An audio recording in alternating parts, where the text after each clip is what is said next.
So new right's been able to come along and say, look, liberty and virtue come apart. One is the question about the relationship between politics and culture. And the way the new right spins it, and I'm increasingly convinced it is spin, is that they say, well, the old right said that politics was downstream from culture, so we have to change culture to change politics. And the new right says that politics is upstream of culture, and so we can change culture by using politics. And the problem with the fusionist right is that they were too laissez-faire with respect to the culture war.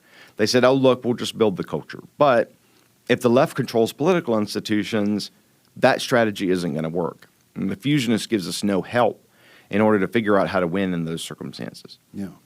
So that's one issue, is the culture-politics relationship, and being able to articulate what those ideas are and what the causal relationships are between them.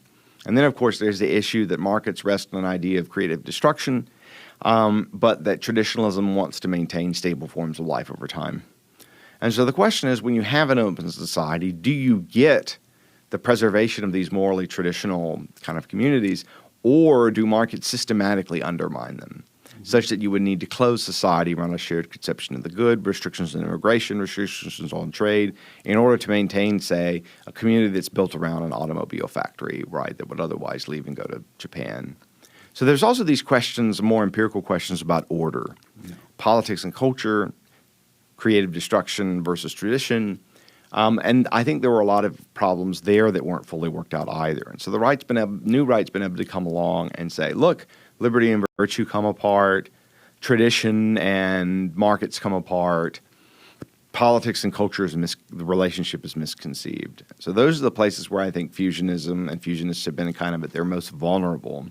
And those are the problems I work out in the first two of my pieces. And try to, those particular problems. So that's a way to kind of set out the problems for the listener.